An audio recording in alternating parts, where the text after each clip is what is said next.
বিসমিল্লাহির রহমানির রহিম। Sundarban college of technology এর পক্ষ থেকে সকলকে ধন্যবাদ জানিয়ে আজকের ফাইন আর্টস ডিপার্টমেন্টের ইংলিশ ক্লাসে উপস্থিত হয়েছি।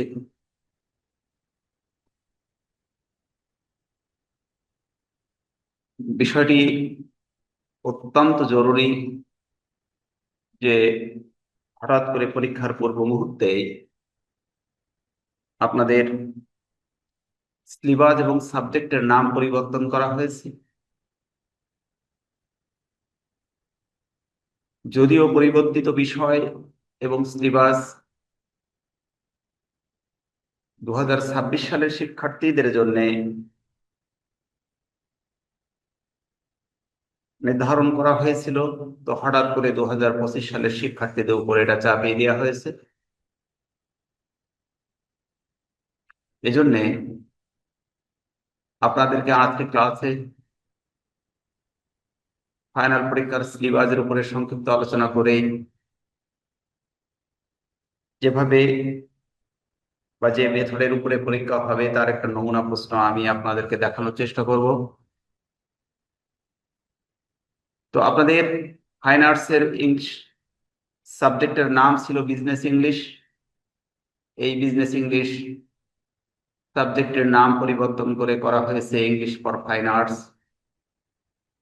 ফাইন আর্টস এর জন্য ইংরেজি, যদিও কোড নাম্বার একই রয়েছে, কিন্তু সাবজেক্টের নাম পরিবর্তন করে ইংলিশ ফর ফাইন আর্টস এই শিরোনামের উপরে সাবজেক্টের নামকরণ করা হয়েছে। তো আপনাদের যে মেথডের উপরে পরীক্ষা হতো এই মেথডের উপরে এখন পরীক্ষা হবে না, সম্পূর্ণ নতুন আঙ্গিকে কমিউনিকেটিভ সিস্টেমের উপরে পরীক্ষা অনুষ্ঠিত হবে। তো আমরা এখানে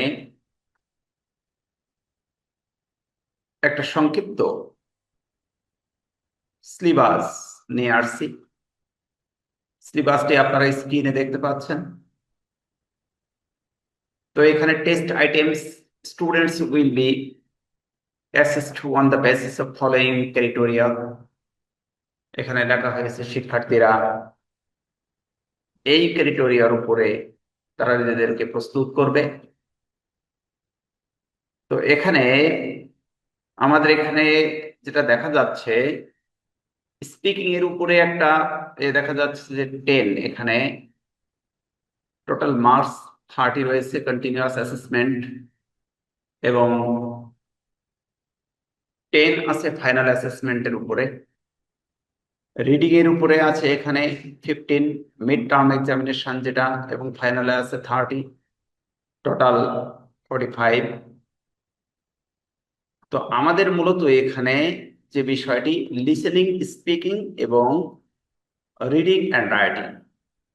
তো আমরা এই যে রিডিং এবং রাইটিং অর্থাৎ লিসেনিং এবং স্পিকিং এর উপরে এখন আমাদের কোনো কাজ নাই। আমাদের মূলত যে কাজটি আমরা করতে যাচ্ছি এটা হচ্ছে রিডিং এবং রাইটিং এর উপরে। রিডিং এবং রাইটিং এর উপরে আমরা কাজ করব। এই যে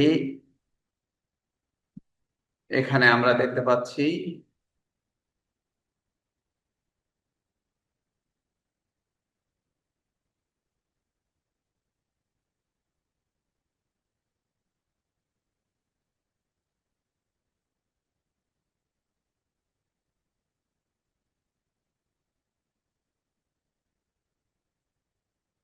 তো রিডিং এবং রাইটিং এর উপরে যে আপনাদের ফাইনাল পরীক্ষা হবে, এই ফাইনাল পরীক্ষায় কিন্তু বরাবরই প্রিভিয়াস এর মতো আমাদের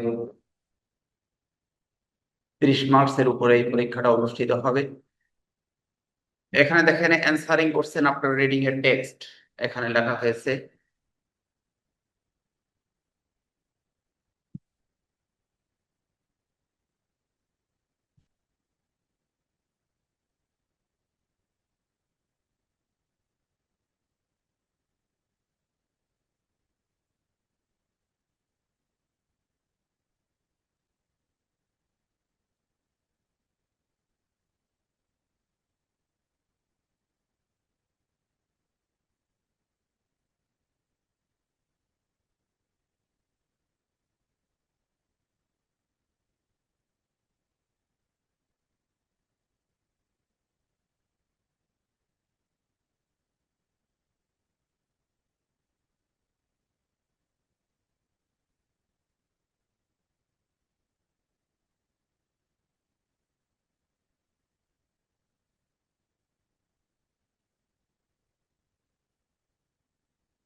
তো আমরা এখানে এখন একটা মডেল কোশ্চেন দেখতে পাচ্ছি। এই মডেল কোশ্চেনের মধ্যে দেখেন একটা প্যাসেজ দেওয়া হয়েছে। এই প্যাসেজটির উপরেই আপনাদের ঠিক কমিউনিকেটিভ সিস্টেমে প্রশ্ন আসবে। প্যাসেজের উপরে ভিত্তি করে মাল্টিপল চয়েস আসতে পারে, ট্রু ফলস আসতে পারে, অথবা ভার্ব কারেকশন বা ব্র্যাকেট ভার্ব আসতে পারে। তো এই তিনটা অপশন থেকে যে কোনো একটা অপশন আসেন। ফোন আছে এখানে, জয় কানেক্ট করা যাবে না, তাহলে তো দেখতে পাবেন না ক্লাস। ক্লাস দেখবেন কিভাবে? দেখেন ওই নেটওয়ার্কের কানেকশন দিতে পারে কিনা সাজান।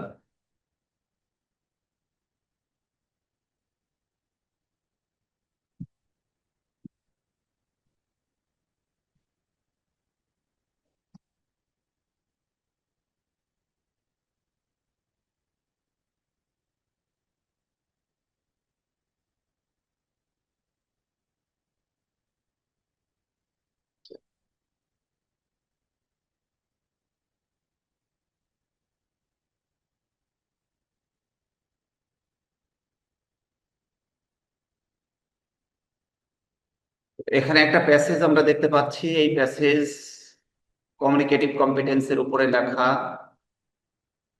আছে। কোন ফোনে কানেক্ট পাবেন? তাহলে আমি তো পারবো না। ক্লাসে আসবেন, একটু প্রস্তুতি নিয়ে না আসলে হয়? এটা না দেখতে পেলে তো কোনো কাজ হবে না। বসে থাকো দেখি।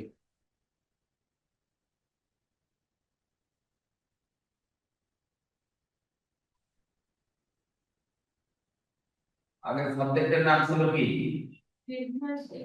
বিজনেস ইংলিশ ছিল। এই নামটা পরিবর্তন করেছে, পরিবর্তন করে এখন যে শিরোনামটা দেওয়া হয়েছে English for fine arts.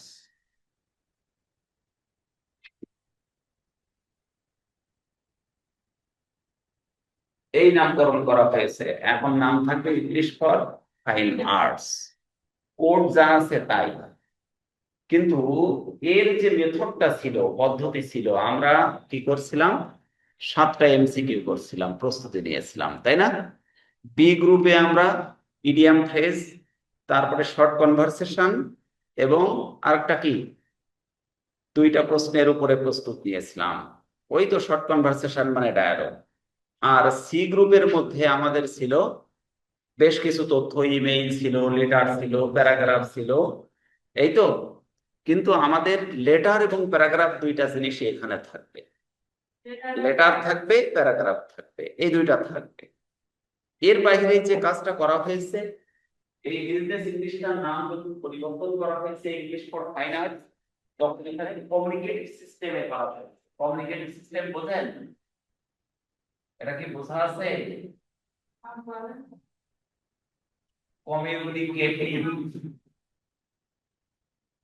Communicative সিস্টেমে করা হয়েছে। এই কমিউনিকেটিভ সিস্টেমে আমরা পরীক্ষা দিয়ে আসছি। তখন আমরা এসএসসি এইচএসসি সহ একেবারে ক্লাস, কি বলা যায়, যে 5 6 থেকে শুরু করে একটা প্যাসেজ থাকবে। প্যাসেজ, এই প্যাসেজের উপরে ভিত্তি করে 2টা অপশনে প্রশ্ন হবে। এখানে আছে, এই ক্লাসটা আমি দিয়ে দিয়েছি আপনাদের গ্রুপে। ক্লাসে আসছেন, সব ঠিকঠাক করে নিতে হতো। খুব গুরুত্বপূর্ণ এই বিষয়টা। এই প্যাসেজের উপরে ভিত্তি করে প্রশ্ন থাকবে কয়টা? 2টা। 2টা প্রশ্ন থাকবে এমন না। 1 নাম্বার দাগে যেটা আসতে পারে, কারণ এর কোনো নির্দেশনা কিন্তু আমাদের দেয়নি। এমসিকিউ থাকতে পারে, এমসিকিউ, বোঝা গেছে? অথবা ট্রু ফলস, এটা আমরা করেছি না? True false. এরপরে অবলিক ভার্ব কারেকশন, কয়টা দিলাম? এই ভার্ব কারেকশন যেটা, এটা কিন্তু ব্র্যাকেট ভার্ব আমরা যেটা পড়েছি। যেমন I have do the work, I have do the work, do কে ভার্ব আমরা চেঞ্জ করে ডান করেছি। কারণ কি, ডানটা হচ্ছে কোন জন্য হলো? Sentence stated as a present perfect tense, so the verb must be treated as a verb 3 based on the key meaning of the sentence, তাই তো? সেন্টেন্সের ক্রাইটেরিয়ার উপরে ভিত্তি করে ওই সেন্টেন্সটা হ্যাভ এর পরে ডান হবে, কারণ ওই সেন্টেন্সটা হচ্ছে প্রেজেন্ট পারফেক্ট টেন্স। তাই বোঝা গেছে? তাহলে এই যে 3টা অপশন থাকে, MCQ, true false, verb correction, এই তিনটা কিন্তু আসবে না। কয়টা আসবে? একটা। যদি ট্রু ফলস আসে তাহলে আপনার এমসিকিউ আসবে না বা ভার্ব কারেকশন আসবে না। যদি ভার্ব কারেকশন আসে তাহলে আবার এটা আসবে না। তবে কোনো কোনো সময় প্রশ্নের মধ্যে দেখা গিয়েছে দুইটা টাস্ক আসতে। আমি ক্লিয়ার করতে পেরেছি কিনা, কারণ আপনাদের সময় কত, 2 ঘন্টা, আর মার্কস কিন্তু 30, মনে রাখতে হবে। সেম কমিউনিকেটিভ ইংলিশ কিন্তু আছে আপনাদের বিপিএড, কারিগরি ডিপার্টমেন্টে, কারিগরি বোর্ডের আন্ডারে যারা বিপিএড করে তাদেরও কিন্তু এই ইংলিশটা আছে, কমিউনিকেটিভ ইংলিশ। কিন্তু তাদের ইংরেজির নাম হচ্ছে কমিউনিকেটিভ ইংলিশ, আর আপনাদের নাম হচ্ছে ইংলিশ ফর ফাইন আর্টস। আমি কি বোঝাতে পেরেছি বিষয়টা? তাহলে ওখানে কিন্তু ওদের মার্কস হচ্ছে 60। মার্কস কত বললাম? 60। আপনাদের কত? 30। 30 না? আপনাদের কিন্তু মার্কস হচ্ছে 30, আর ওদের হচ্ছে 60 মার্কস। আপনাদের এই মার্কসটা এখন এইখানে করেছে কি, ওদেরও 2 ঘন্টা সময়, আপনাদেরও 2 ঘন্টা সময়, তাহলে আপনাদের মার্কস তো 30। সেই ক্ষেত্রে করছে কি, প্রশ্নে মাঝে মাঝে এমসিকিউ হতে হচ্ছে, ভাগ কারেকশন হতে হচ্ছে, অর্থাৎ দুইটা দিচ্ছে। সেক্ষেত্রে হাফ মার্কস দিচ্ছে একটা একটাই। ক্লিয়ার কিনা আমার কথা? আমি এখানে একটা মডেল দিয়েছি, বাসায় যেয়ে দেখে নেবেন সুন্দর করে, এই যে আমি এখন যেটা দেখাচ্ছি। তাহলে এই যে ভাগ কারেকশন অথবা এমসিকিউ, অথবা এমসিকিউ ট্রু ফলস, অথবা ট্রু ফলস ভাগ কারেকশন, তিনটার মধ্যে কয়টা? দুইটা অথবা একটা। যদি মার্কস 1 দেয় তবে একটা, যদি মার্কস হাফ দেয় তাহলে দুইটা আইটেম আসবে। আমি এখানে কিন্তু তুলে ধরেছি, দেখেন এখানে আমি 5টা এমসিকিউ দিয়েছি। এই এমসিকিউ এর মধ্যে আমি কিন্তু মার্কস দিয়েছি 2.5। আমার কথা কি বুঝতে পেরেছেন? তার মানে কি, হাফ করে মার্কস দিয়েছি। এবং এখানে একটা প্যাসেজ আমি তুলে ধরেছি, communicative competence refers to achievement of a language maybe divided into two ways. First, both is formal communication or has to necessary aspect of grammar foundation. মানে আপনার যদি কমিউনিকেটিভ ইংলিশ করতে চান তাহলে যে বিষয়টার উপরে প্রাধান্য দিতে হবে সেটা হলো শব্দ ভান্ডারের উপরে গুরুত্ব দিতে হবে। যদি আমি শব্দ না জানি তাহলে অন্যের কাছে এটা এক্সপ্রেস করবো কিভাবে?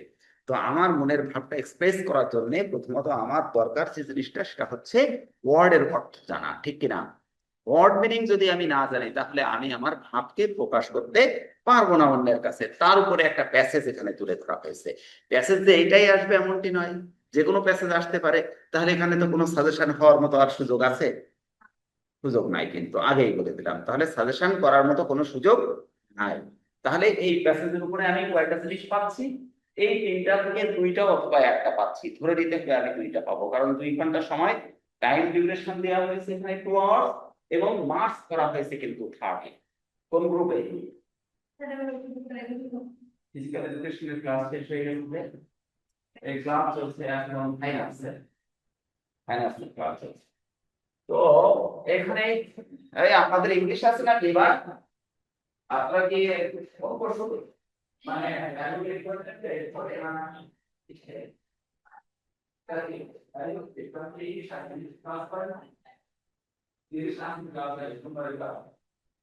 অনলাইনে ক্লাস করতে পরীক্ষা দাও। আচ্ছা, তাহলে এখানে কিন্তু ক্লিয়ার হলো যে কমিউনিকেটিভ কম্পিটেন্স, সরি কমিউনিকেটিভ ইংলিশের তাহলে প্রথম আমরা একটা প্যাসেজ পাবো, তাই তো? এই প্যাসেজের কিছু নির্দেশনা আমি আপনাদেরকে দিয়ে দেবো, এর মধ্যেই দিয়ে দেবো, এর মধ্যে আরো 3-4টা ক্লাস নিয়ে ফেলাবো। হ্যাঁ, এর মধ্যে 3-4টা ক্লাস আমি নিয়ে নেবো। বোঝা গেছে? আমি হয়তো সোমবার আর একটা ক্লাস নিয়ে নেবো, আগামী পরশু দিন, এভাবে 5-7টা ক্লাস নেব। অনলাইনে ক্লাস করবেন, এখানে না আসলেও ঠিক আছে। তো তাহলে এখানে তো ক্লিয়ার হয়ে গেল। এরপরে 2 নাম্বার আর একটা দাগ থাকবে, সেই দাগে থাকবে শর্ট কোশ্চেন। শর্ট কোশ্চেন তো বোঝেন, প্যাসেজের উপরে ভিত্তি করে ছোট ছোট কোশ্চেন। যেমন এখানে এই প্যাসেজটার উপরে ভিত্তি করে আমি 3টা প্রশ্ন দিয়েছি, দেখেন। What is communicative competence, 1 number প্রশ্ন। আপনি ডিভাইসটা দেখতে পেলে খুব ভালো হতো। তো আমরা 1 নাম্বার প্রশ্ন দিয়েছি, what is communicative competence, communicative কম্পিটেন্সটা কি, যোগাযোগের দক্ষতা কি? তো যোগাযোগের দক্ষতাটা কি? একটা পদ্ধতি, নাকি এই যে সিস্টেম, একটা পদ্ধতি যার মধ্য দিয়ে by which we can communicate with others, যার মধ্য দিয়ে বা যাকে ব্যবহার করে আমরা অন্যের সাথে যোগাযোগ করতে পারি। ইজ দ্য সিস্টেম, এটা হচ্ছে কি একটা পদ্ধতি, by which we can communicate with others, যার মাধ্যমে আমরা কি করতে পারি, অন্যের সাথে যোগাযোগ করতে পারি। এরকম একটা পদ্ধতির নাম হচ্ছে কমিউনিকেটিভ কম্পিটেন্স। তো এখানে আমরা 3টা প্রশ্ন দিয়েছি, ABC। এতে হোয়াট ইজ কমিউনিকেটিভ কম্পিটেন্স, বিতে দিয়েছি explain in brief communicative competence essential. না, তিনটাই লিখতে হবে, তিনটা পড়বে তিনটা প্রশ্নই লিখতে হবে, অথবা পাঁচটা পড়বে পাঁচটাই লিখতে হবে, হাফ মার্কস করে আড়াই। মানে এই নাম্বার বিভাজনটা এভাবে আমাদেরকে দেখিয়ে দেওয়া হয়, শুধুমাত্র বলে দেওয়া হয়েছে। আমার কথা ক্লিয়ার কিনা? ছোট ছোট প্রশ্ন। তো এখানে আমি তিনটা দিয়েছি, তিনটা আমি 5 মার্কস দিয়েছি। প্রথমটাই 1, এতে 1, বি এবং সিতে 2 2 4, তাহলে 5 মার্কস। এখন বিতে একটা প্রশ্ন দিয়েছি, দেখেন explain in brief communicative competence is essential. Communicative কম্পিটেন্সটা হচ্ছে অত্যন্ত ইসেনশিয়াল। ইসেনশিয়াল মানে কি? অত্যাবশ্যক। ইসেনশিয়াল মানে অত্যাবশ্যক, এটা ব্যাখ্যা করতে হবে। কারণ কমিউনিকেটিভ কম্পিটেন্স ছাড়া তো মানুষ তার মনের ভাবকে প্রকাশ করতে পারে না, পারে নাকি? হ্যাঁ, যদি কোনো মানুষ anybody want to communicate with others, তাহলে it is essential to learn the rules of communicative competence বা কমিউনিকেটের রুল সম্পর্কে তাকে জানতে হবে, যদি সে নিজের ভাবকে অন্যের সাথে প্রকাশ করতে চায়। তো এইভাবে আমি এটাকে লিখবো। এখানে 2 মার্কস। সিতে আর একটা আছে explain in brief. We understand clearly when own language is spoken to us. আমরা কি করতে পারি? We understand clearly, আমরা স্পষ্টভাবে বুঝতে পারি। when, যখন own language is spoken, যখন নিজের ভাষায় আমাদের সাথে কথা বলা হয়। অর্থাৎ যদি আমরা বাংলায় কথা বলি তাহলে কি ভালো বুঝবো না? বুঝবো না। বাংলায় বুঝবো না নাকি? যদি ইংরেজিতে বলি তাহলে তো ভালো বুঝতে পারবো না। যদি আরবি বলি তাহলে তো মোড়ে বুঝবো না, তাই না? তারপরে আরবি না হয় একটু বুঝলাম, মুসলমান প্রায় সব এরা না একটু বুঝলো টুকটাক, কিন্তু ফ্রান্সের ভাষায় কথা বললাম তখন কি বোঝা যাবে? তাহলে বলা হচ্ছে যে যদি আমাদের ওন ল্যাঙ্গুয়েজ অর্থাৎ মাদার ল্যাঙ্গুয়েজে আমরা কথা বলি, তাহলে আমরা আমাদের মনের ভাবটা যেমনি ব্যক্ত করতে পারবো, তেমনি অন্যরা বুঝতে পারবে। নাকি আমার কথাটা কি করতে পারবে? ক্লিয়ারলি আন্ডারস্ট্যান্ড, তাই না? দ্য এক্সপ্রেশন অফ মাইন্ড, আমার এক্সপ্রেশনটা তারা বুঝতে পারবে ক্লিয়ারলি যদি আমরা কি করি, if we use in mother tongue, যদি আমরা মাদার টাংকে ব্যবহার করি, মাতৃভাষাকে ব্যবহার করি। তো এরকম একটা প্রশ্ন এখানে দিয়ে দিয়েছি। তাহলে আমাদের কয়টা জিনিস আসলো? নাম্বার 1 হচ্ছে এমসিকিউ, নাম্বার 2 হচ্ছে ট্রু ফলস, মানে এই 1 নম্বরের অপশনে এতে হচ্ছে এমসিকিউ, বি তে ট্রু ফলস, সি তে ভার্ব কারেকশন। তিনটা থেকে দুইটা আসার সম্ভাবনা বেশি। আচ্ছা, আর 2 নাম্বারটা আগে যেটা থাকবে শর্ট কোশ্চেন, শর্ট কোশ্চেন, এটা 3টা থাকতে পারে, 5টাও থাকতে পারে। তাহলে মার্কস পাস। আর 1 নম্বরে আড়াই, আড়াই মার্কস। আবার 5ও দিতে পারে, অন্যদিকে কমাই দেবে, এটা তো ওদের ইচ্ছা মতো করবে ওরা। তাহলে চলে গেল আমার 2টা দাগ, 1 এবং 2 দাগ শেষ, প্যাসেজের কাজ শেষ, প্যাসেজে আর কাজ নাই। আবার কোনো কোনো সময় করেছে কি, এই প্যাসেজে এখান থেকে নাম্বার কমিয়ে দিয়ে 3টা প্রশ্নে 3 মার্কস করেছে, বুঝেন? 3টা প্রশ্নে 3 মার্কস করে, 2 বাকি থাকলো না, পুরো সামারি দিয়েছে। সামারি, আমার কথা ক্লিয়ার হয়েছে কিনা? সামারিতে দিয়ে দিয়েছে এখানে এখানে কই শর্ট কোশ্চেন এখানে দিয়ে দিয়েছে, তাহলে সেই 5 হয়ে গেল না? অর্থাৎ এক কথায় এই 3 আর 2 5 আর আড়াই 7.5, 7.5 এই মার্কসটা হচ্ছে প্যাসেজের উপরে। ক্লিয়ার হবে কিনা আমার কথা? 7.5 মার্কস কোথায়? প্যাসেজের উপরে ভিত্তি করে 7.5 মার্কস। যে কোনো একটা প্যাসেজ পড়তে পারে এটা।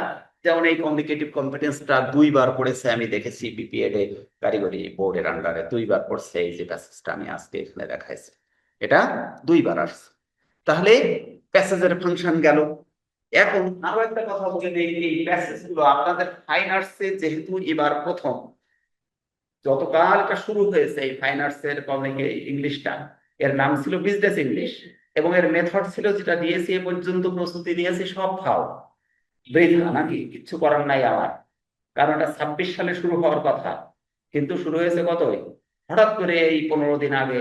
আপনার না, 26 সালের পরীক্ষার্থী যারা তাদের দিয়ে এটা হওয়ার কথা, আগে বুঝেন। আপনাদের পরের ব্যাচের জন্য এটা হওয়ার কথা, তার মানে 26 সাল। কিন্তু হঠাৎ করে 15 দিন আগে ওরা 25 সালের উপরে এটা চাপাই দিয়েছে। এলো সোনার বাংলা, কিচ্ছু বলার নাই। তাহলে এই 15 দিন আগে তারপরে আমি জানতে পারলাম এই দিন 4 দিন আগে আমাকে বোর্ড থেকে ফোন দিয়েছে হঠাৎ করে, বলছে প্রশ্নের মেথড কিন্তু চেঞ্জ হচ্ছে। আমি বলছি তার মানে? তা আমি বলছি এটা তো 26 সালের পরীক্ষার্থীদের জন্য, এই ব্যাচের জন্য না। বলছে না, এই ব্যাচেই চেঞ্জ। তারপরে আমি এই কালকে ক্লাস নেবো বলে এই প্রস্তুতি নিয়ে এই হচ্ছে অবস্থা। কিছুই করার নাই, আমাদের তো হাত পা বাঁধা। তবে সিস্টেমটা সহজ হয়েছে, এটা নিয়ে টেনশনের কিছু নাই। তো গেল। তাহলে এখানে কিন্তু 1 2 3 অথবা দুইটা যে কোনো একটা দাগ থাকবে, মার্কস থাকবে 7.5। এটা কোথায় থাকতে পারে? এটা কিন্তু প্যাসেজ। 7.5টা কোথায় থাকবে বলেন? প্যাসেজ মানে বুঝতে পেরেছেন তো? প্যাসেজের উপরে থাকবে। এরপর আমাদের যে জিনিসটা থাকবে সেটা হলো ইনফরমেশন ট্রান্সফার। এই জিনিসটা সম্পর্কে কি ধারণা আছে? ইনফরমেশন ট্রান্সফার এটা সম্পর্কে ধারণা আছে? আছে। আমি একটু বললেই বোঝা যাবে। এটা কিন্তু আপনাদের সিলেবাসের মধ্যে, আমি একটু সিলেবাসটা ওর মধ্যে ছোট্ট করে দিয়ে দিয়েছি, রাখবেন বাসায় যে এটা অন করে আপনাদের এই যে ফাইন আর্টসের যে গ্রুপটা অন করলে ওখানে দেখতে পাবেন। ছোট্ট একটা ইয়ে আছে, আপনার পিডিএফ ফাইল আছে, সেটা হচ্ছে আপনাদের নির্দেশিকা যে কিভাবে কি কি বিষয়ের উপরে পরীক্ষা হবে, মানে প্রশ্ন হবে। আর টোটাল একটা মডেল আমি দিয়ে দিয়েছি, যেটা এখন এই দেখাচ্ছি। তো এখানে হচ্ছে ইনফরমেশন ট্রান্সফার। এখন ইনফরমেশন ট্রান্সফার দেখবেন যে এরকম একটা ইয়ে থেকে, এরকম যে টেবিল, এরকম একটা টেবিল মতো থাকে। টেবিলের মধ্যে হু, তারপরে হট, তারপরে ইভেন্ট, এরকম ধরনের ছক থাকে। এ কি চোখে বেঁধেছে কখনো? তারপরে এরকম লেখা থাকে, এরকম এখানে কিছু লেখা থাকে, যেমন হট বা হু, এখানে থাকলো, একটু পরে বুঝতে পারবেন এই যে হু থাকলো। এরপরে আপনার ইভেন্ট বা অকারেন্স থাকলো, ইভেন্ট বা অকারেন্স আর থাকলো। এরপরে আরেকটা কলমে থাকলো, মনে করেন হট, তারপরে ফায়ার বা হট, তারপরে ফায়ার বা ফায়ার। এটাকে ইভেন্ট ইয়ে বলা হয়। এখন গ্যাপে থাকলো, মনে করেন গ্যাপ আর ডট, এখানে একটা গ্যাপ, তারপরে আর আর ডট। আপনি ডিভাইসটা দেখতে পেলে খুব ভালো বোঝাতেও আমার সুবিধা হতো। তারপরে এখানে একটা গ্যাপ, এখানে একটা গ্যাপ। এখন এই জায়গায় এবং এই জায়গাগুলো কি বসবে, কি বসে এই সেন্টেন্সটা, কোন শব্দ বসে এই একটা পূর্ণাঙ্গ সেন্টেন্স তৈরি হবে, এই নির্দেশিকাটা কিন্তু আপনাকে মেমোরি থেকে আনতে হবে না, ভয়ের কারণে। এর উপর একটা প্যাসেজ, সেই প্যাসেজের মধ্যে ডিটেলস লেখা আছে। আমি কি বোঝাতে পারিনি? যেমন এখানে একটা প্যাসেজ আমি দিয়ে আসছি, উই লার্ন এটুকেট অ্যান্ড ম্যানার। এটিকুয়েট শিষ্টাচার যেটাকে বলা হয়, এটিকুয়েট বোঝেন? এটিকুয়েট শিষ্টাচার, ম্যানার, ম্যানারটা ভালো না, মানে বিহেভ, এরকম ধরনের বিষয় আর কি। এই জিনিসটা ফ্রম আওয়ার প্যারেন্টস। আমরা এটিকুয়েট এবং ম্যানারটা শিখি কোন জায়গা থেকে? আমাদের পিতামাতার থেকে শিখি, তাই না? প্রথমে নাকি এই স্কুলে যেয়ে শিখি? প্রথমে আব্বা মার কাছ থেকে শিখি। তো এখানে লিখছি আমি ফ্যামিলিজ। এরপরে কোথাতে শিখি? পরিবার থেকে শিখি, পরিবারের অন্যান্য সদস্যদের কাছ থেকে। অ্যান্ড ভেরিয়াস ইনস্টিটিউশনস, এবং ভিন্ন ভিন্ন ইনস্টিটিউশন মানে কি? প্রতিষ্ঠান থেকে আমরা শিখি। কি বোঝা যাচ্ছে আমার কথা? প্রথমে শিখি পিতামাতা, তারপরে শিখি পরিবার, তারপরে শিখি ভিন্ন ভিন্ন প্রতিষ্ঠান। স্কুলে গেলে স্কুলে, ক্লাবে গেলে ক্লাবে, মক্তবে গেলে মক্তবে, মসজিদে গেলে মন্দিরে গেলে, যেখানে যাই সেখান থেকে শিখি, ইনস্টিটিউশন থেকে শিখি। Such school, colleges or professional bodies, যেমন স্কুল, কলেজ এবং প্রফেশনাল বডিজ থেকে আমরা শিখি। There are rules of behaviour for all kinds of social occasions. প্রত্যেকটা সামাজিক উৎসবের একটা একটা রুলস রয়েছে, আছে না? আপনার হিন্দু ধর্মের সাংস্কৃতিক অনুষ্ঠান একরকম, মুসলমান ধর্মের একরকম, খ্রিস্টান ধর্মের একরকম, ওদের বিয়ে একরকম, এদের বিয়ে একরকম, আছে কিনা? ওদের ধর্ম পালন একরকম, এদের ধর্ম পালন একরকম, কিন্তু সবাই ধর্মের মূল টার্গেট হচ্ছে কি? টু রিচ দা, কোন জায়গা? To reach the satisfaction of our lord. আমাদের লর্ডের সন্তুষ্টি অর্জন করাটাই হচ্ছে সবার মুখ্য উদ্দেশ্য, ঠিক কিনা? যদি এটা না থাকে তাহলে ধর্মকর্ম করি লাভ নেই, ও কোনো ধর্ম থাকবে না। লাগবে? হ্যাঁ, লাগবে নাকি? ব্রাহ্মণ কাজ লাগবে? কারণ সন্তুষ্ট তো করতে হবে আল্লাহ। তাই ভগবান বলি, আর সেই যে যে নামে ডাকে না কেন, লোক তো একজন, লোক তো বলা যাবে না, ব্যক্তিত্ব একজন। তাকে সন্তুষ্ট করাটাই হচ্ছে মূল টার্গেট, ঠিক কিনা? সে যে ধর্ম, যে বর্ণ, যে গোত্র হোক না কেন। এখন তুমি কিভাবে সন্তুষ্ট করবে এটা তোমার ব্যাপার। তুমি কোন পথে গেলে সে সন্তুষ্ট হবে এটা তুমি খুঁজে বের করবে। ওয়েটা হচ্ছে ভিন্ন হতে পারে, কিন্তু উদ্দেশ্য কি এক এবং অভিন্ন। এ অভিন্ন উদ্দেশ্যের মধ্যে ভিন্নতা নিয়ে আসলে সব শেষ, আর কোনোটা কোনো কাজে লাগবে না। তাহলে এখানে বলা যাচ্ছে যে এই বিহেভিয়ারটা হচ্ছে কি এক এক রকম, এক এক রকম, এক একটা অকেশনে, এক একটা উৎসবে। And it is important to learn them and practise them in every day life. এবং এটা অত্যন্ত গুরুত্বপূর্ণ যে এই ধরনের আচরণগুলোকে কি করা, প্র্যাকটিস করা, অনুশীলন করা আমাদের প্রাত্যহিক প্রত্যাহিক জীবনে এবং শেখা। আমরা যারা এখন মরে যাব, যে কোনো মুহূর্তে যে কেউ যেতে পারে, কিন্তু বয়স বেশি হলে মরে যাবে, এটাই হচ্ছে বাস্তব, তাই তো? তাহলে যারা এখন বেঁচে আছে ছোট, ওদেরকে শেখাইতে হবে নাকি? ওদেরকে শিখাই রেখে যেতে হবে তো, যে এইভাবে বাবা এই কাজ করতে হবে, শেখাতে হবে। তাহলে এটা হচ্ছে আমাদের প্রাত্যহিক জীবনে অত্যন্ত গুরুত্বপূর্ণ, যে যারা ছোট রয়েছে তাদেরকে শিক্ষা দিয়া, ছোট বলতে কি, জ্ঞানের ছোটরা জ্ঞানী হবে, আর বয়সের ছোটরা বয়স্ক জ্ঞান অর্জন করবে, এটাই হচ্ছে বিষয়। তো এরকম ধরনের একটা প্যাসেজ এখানে তুলে ধরা হলো। এই তাহলে প্যাসেজ কয়টা হলো? উপরে একটা, আবার একটা হলো। এখন আবারও বলে দিই, এক প্যাসেজের মধ্যে এটাও দিয়ে দিতে পারে। আমি কি ক্লিয়ার করতে পেরেছি? প্রথম যে প্যাসেজটা দিল না, এই যে ইভেন্ট যেটা বলছি, এটা কিন্তু আহ ওই প্যাসেজের উপরে ভিত্তি করেও দিতে পারে। ইনফরমেশন ট্রান্সফার যেটা বলছে, ইনফরমেশন মানে কি তথ্য, ট্রান্সফার মানে কি স্থানান্তর, তথ্যের সংযোজন। এখানে একটা লিখবো, এখানে একটা লিখবো, এখানে একটা লিখবো, লেখার পরে এই সেন্টেন্সটা কি হয়েছে, সঠিক হয়েছে, এটা আমরা বের করে নেব। আমি এখনই দেখাবো এই যেটা লিখলাম। আমার কথা বোঝা গেছে? তবে এই 2 নাম্বার প্যাসেজটা এখানে আমি বুঝাতে পারছি না? 1 নাম্বার প্যাসেজ তো হয়ে গেল, এবার 2 নাম্বারে আর একটা প্যাসেজ দিল, প্যাসেজের উপরে এটা থাক। কিন্তু এই 2 নাম্বার প্যাসেজটা না দিয়ে এই ইভেন্টটা, অর্থাৎ ইনফরমেশন ট্রান্সফারটা ওই 1 নাম্বার প্যাসেজের উপরেও দিতে পারে, মধ্য থেকে দিতে পারে। এবার কি ক্লিয়ার? তার মানে কি বুঝতে পেরেছেন একটু বলেন আমার, বলেন কি বুঝতে পেরেছেন? হ্যাঁ, এবার কি ক্লিয়ার? তাহলে প্যাসেজ একটাও থাকতে পারে, দুটোও থাকতে পারে, তবে দুটো থাকার সম্ভাবনা বেশি। ক্লিয়ার? যদি দুটো না থাকে টেনশনের দরকার নাই, এই ইভেন্ট গুলো অর্থাৎ এই ঘটনাগুলো সব ওই 1 নাম্বার প্যাসেজে পাবে। এবার ক্লিয়ার নাকি? এ কিন্তু সহজ জিনিস, নাম্বার ওঠানো কিন্তু খুব সহজ, আগেরটা কঠিন ছিল, আগেরটা বেশ ঝামেলা ছিল। তা আমি দেখলাম সহজ, তারপরে এদের উচিত ছিল যে এটা একটু অন্তত আমাদেরকে আরো 2-4 মাস আগে জানানো। এত বড় গাদ্দারি করা ঠিক হয়নি, এটা আমার খুব কষ্ট পেলাম। পরশুদিন আমাকে ফোন দিয়ে, বৃহস্পতিবার, হ্যাঁ বৃহস্পতিবার, আমি কলেজে, সেই সময় আমাকে ফোন দিয়ে বলা হচ্ছে যে এটা 25 সালের পরীক্ষার্থীদের জন্য কার্যকর। আমার কি কিছু করার আছে? এত কষ্ট করলাম আমি, কম কষ্ট এটা করতে বলেন তো দেখি? এই সব শেষ। এখন দেখেন, এখানে আমরা একটা গ্যাপ করে রাখছি না? এখন এই জায়গাটায় কি হবে? আর টট। এখন দেখেন, হট বা হু, এখানে হট মানে কি, বস্তু হলে কি, ব্যক্তি হলে কে। তাহলে আর টট শিক্ষা দেয়া হয়। আর আর এটা প্রেজেন্ট কন্টিনিউয়াস টেন্স, আইএনজি যুক্ত ভার্ব হওয়ার কথা ছিল, কিন্তু ভার্ব ফ্রি হয়েছে, তাহলে এটা প্যাসিভ মোডে আছে। তাহলে এখানে কি হট বস্তু হবে না হু ব্যক্তি হবে?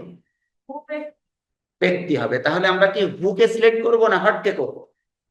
তাও হু যদি আমরা নেই, তাহলে এখানে কি আমাদের উই দিলে হবে না? উই আর টট আমরা শিখি, দেখেন তো ক্লিয়ার কিনা? উই আর টট আমরা শিখি, কি শিখি? হট কি শিখি? উই আমি লিখলাম, এখানে দেয়া আছে ইভেন্ট আর টট বা অকারেন্স আর টট, আমরা শিক্ষা গ্রহণ করে থাকি। কি গ্রহণ করে থাকি একটু আগে পড়লাম না? কি গ্রহণ করি? এডুকেটেড ম্যানার, ওই যে পিতামাতার কাছ থেকে, স্কুল থেকে, ইনস্টিটিউশন থেকে। তাহলে হোয়াট কি এডুকেটেড ম্যানার আমরা লিখতে পারি কি, পারি কি পারি না? হ্যাঁ পারি। E P I, sorry, Q U double T E, educate and manner, আমি আর লিখলাম না কিন্তু ম্যানার, ঠিক আছে? তাহলে হট মানে কি কি শিখি আমরা? ইটিকুয়েট শিখি আর ম্যানার শিখি, শিষ্টাচার এবং ভদ্রতা বা রীতিনীতি এগুলো আমরা শিখি।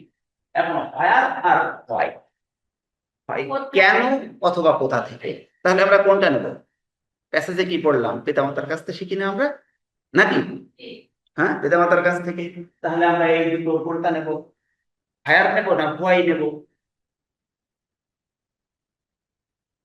আমার কথা কি বোঝা যায়নি না, না কি ক্লিয়ার কিনা? আমরা কোথা থেকে শিখি? পিতামাতার কাছ থেকে না? তাহলে এইটার উপরে আমরা উত্তরটা দেবো না, ফ্রম আওয়ার প্যারেন্টস। হোয়াই তো দিয়ে উত্তর দেবো না, কিন্তু এটা আমাকে কিছু দেখাতে হবে না, আমি আমার মতো লিখে রাখবো। লিখে রাখলে সেই যে এক্সামিনার সেই বুঝে নেবে যে আমি এইটাকে উত্তর করেছি না এইটাকে। এবার কি বোঝা গেছে? এটা কিন্তু আমার প্রথমে দেখার কোনো বিষয় না, আমি আমার মতো সেন্টেন্স তৈরি করব। তাহলে লিখি manner from our parents, from our কোন জায়গা? প্যারেন্টস, আমাদের পিতামাতার থেকে। এখন দেখেন তো সেন্টেন্সটা ক্লিয়ার হয়ে গেছে কিনা? ওই যে উই আর টট, আমরা শিক্ষা গ্রহণ করে থাকি। ইটিকুয়েট এন্ড ম্যানার, শিষ্টাচার যদি ভদ্রতা যাই বলে আমরা শিক্ষা গ্রহণ করে থাকি ফ্রম আওয়ার প্যারেন্টস, আমাদের পিতামাতার কাছ থেকে আমরা শিখি।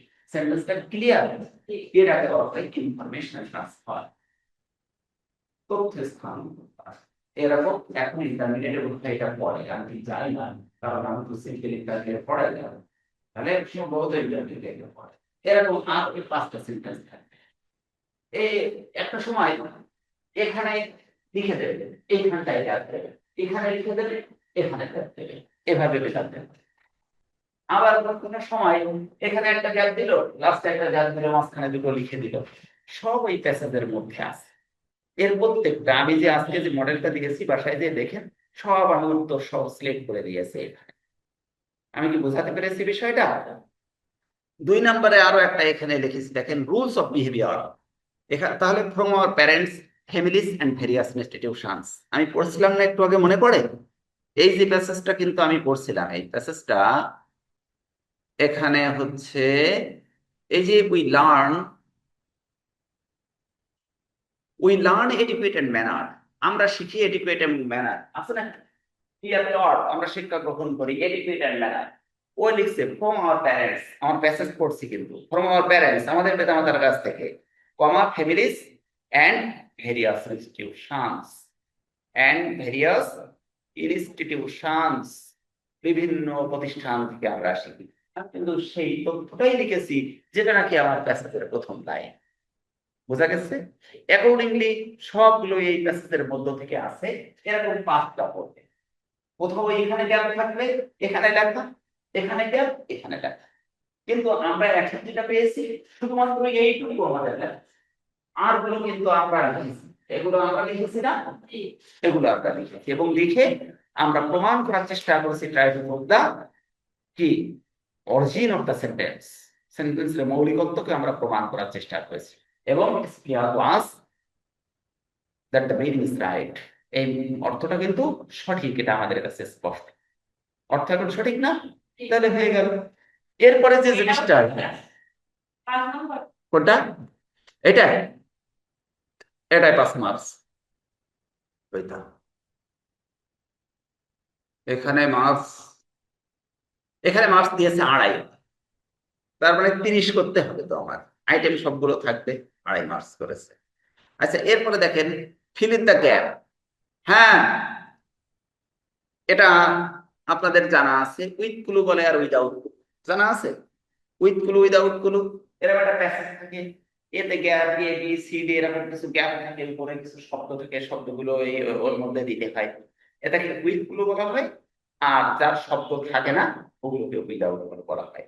এইটার একটা আসবে, হয় উইথ ক্লু আসবে নইলে উইদাউট ক্লু আসবে, 10টা নাম্বার 5 থাকবে। আমার কথা ক্লিয়ার হয় না?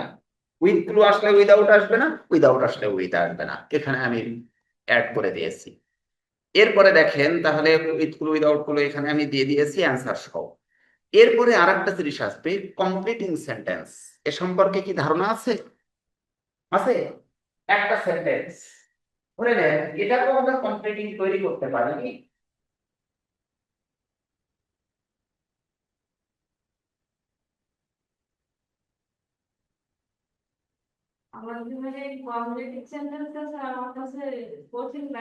কঠিন লাগতো, এখন কি কঠিন লাগে নাকি? এটাকে কমপ্লিটিং সেন্টেন্স, এইটা আমাকে পূরণ করতে হবে, এটা কমপ্লিটিং সেন্টেন্স। অথবা এ পার্টটা দেয়া থাকবে, ফার্স্ট পার্টটা আমরা কমপ্লিট করব, যে কোনো একটা বোঝা গেছে, হয় ফার্স্ট পার্ট নইলে সেকেন্ড পার্ট আমরা কমপ্লিট করব। যেমন এখানে একটা সেন্টেন্স আমরা লিখেছি যে উই আর টট, আমরা শিক্ষা গ্রহণ করে থাকি। কি শিক্ষা গ্রহণ করে থাকি? উই আর টট ইংলিশ, আমরা কি শিক্ষা গ্রহণ করি বলেন? ইংলিশ, আমরা ইংরেজি শিক্ষা গ্রহণ করি from our teacher, by the touch of our teacher, by the help of our teacher, by the help of our teacher, তাই তো? তাহলে we are taught ইংলিশ না লিখে যদি লিখি we are taught Bengali by the touch of our parents, আমাদের পিতামাতার কাছ থেকে আমরা ইংরেজি শিখি, এই বাংলা শিখি, তাহলে কিন্তু সবগুলোই শুদ্ধ। কমপ্লিটিং এর মূল কাজ হচ্ছে অর্থ বহন করে তোলা একটা সেন্টেন্সকে। যদিও গ্রামাটিক্যাল দিক দিয়ে এই সেন্টেন্স গুলো মার্সি করবে, কিন্তু অর্থের দিক দিয়ে কোনো মার্সি করবে না। আমি কি বোঝাতে পেরেছি বিষয়টা? অর্থ সঠিক হতেই হবে, গ্রামাটিক্যাল দিক দিয়ে যদিও কোনো দুর্বলতা থেকে যায়, কিন্তু অর্থ সঠিক হতে হবে। অর্থ সঠিক হলে বাস শেষ, কমপ্লিটিং। যেমন আমি এখানে 5টা কমপ্লিটিং দিয়েছি, ইউ হ্যাড বেটার, 5টা, হ্যাঁ কমপ্লিটিং করবে। তাহলে you had better to go there, তোমার সেখানে যাওয়া বরং ভালো ছিল। তারপর একটা দিয়েছি উইদাউট রিডিং মোর, বেশি পড়া ছাড়া ইউ ক্যান নট পাস, তুমি কি করতে পারো না? পাস করতে পারো না। তারপরে দিয়েছি everybody loves him because of his honesty, তার সততা ছাড়া, এভরিবডি লাভস হিম, প্রত্যেককে তাকে ভালোবাসে, বিকজ অফ হিজ অনেস্টি, তার সততার কারণে। এই অফ হিজ পর্যন্ত আমরা এখানে রাখছি, পরেরটা দেয়নি, তাহলে অনেস্টিটা লিখে দিলে হয়ে গেল। তারপরে দিয়েছি I will take the job unless the pay is too low, I will take the job, আমি ওই জবটা করব, আনলেস যদি না, the pay is too low, পেটা এরকম কম না হতো, অর্থাৎ বেতনটা এরকম কম না হলে আমি চাকরিটা করতাম। এই একটা একটু কঠিন, একটু কঠিন। তারপরে his mother will be nursing him, তার মা তাকে নার্সিং করবে, আনটিল যতক্ষণ না পর্যন্ত সে সুস্থ হয়, তাহলে হি কামস রাউন্ড, সে সুস্থ হয়, এই হি কামস রাউন্ডে লিখে দিলে হয়ে গেল। এরকম 5টা আমি দিয়েছি। এরপরে দেখেন আরেকটা আছে সাবস্টিটিউশন টেবল বলা হয়। এই টেবিলটা ভালো করেই বুঝবেন, এরকম 3টা কলামে একটা টেবিল রয়েছে, এলোমেলো ভাবে দেওয়া, এ বি সি, এইখানেরটা এইখানে, এখানেরটা এইখানে, এইভাবে ভাবে মিলাই সেন্টেন্স তৈরি করবে। এটা কি বোঝা গেছে? এখানে আমি একটা টেবিল দিয়ে দিয়েছি। এরপরে আমাদের যে জিনিসটা আছে দেখেন, এখানে একটা লেটার আমি দিয়েছি, এখানে a letter to the client for receiving some product of your company, তোমার যে কোম্পানি রয়েছে এই কোম্পানির ক্লায়েন্টকে একটা চিঠি লিখতে হবে কিছু প্রোডাক্ট বিক্রি করে দেওয়ার জন্য। তুমি একটা চিঠি লিখবে তোমার কোম্পানির পণ্য বিক্রি করে দেওয়ার জন্য, কার কাছে? ক্লায়েন্ট, যে ক্লায়েন্ট মানে কি? ক্রেতা, ক্রেতা, ক্রেতা, ক্রেতা, অর্থাৎ ক্রেতা বলতে আপনার কাছে ক্রেতা, কিন্তু অন্যের কাছে বিক্রেতা। আপনি কোম্পানির মালিক, ওই যে দোকানে দেবেন, তো দোকান আপনার ক্রেতা না? দোকানি তো আপনার ক্রেতা। এবার দোকানের কাছ থেকে যারা কিনবে তারা হচ্ছে দোকানের ক্রেতা। তাহলে ওই দোকানের কাছে আপনি একটা চিঠি লিখে দেবেন যে আপনার এই প্রোডাক্ট গুলো দিয়েছেন, প্রোডাক্টের মান ভালো, এই প্রোডাক্টটা বাজারে মোটামুটি ভালো চলবে, এই প্রোডাক্টটা বিক্রির জন্য তাকে ধন্যবাদ জানিয়ে একটা চিঠি লিখলেন। এরপরে একটা শর্ট কম্পোজিশন, তার মানে প্যারাগ্রাফ, এই প্যারাগ্রাফে 6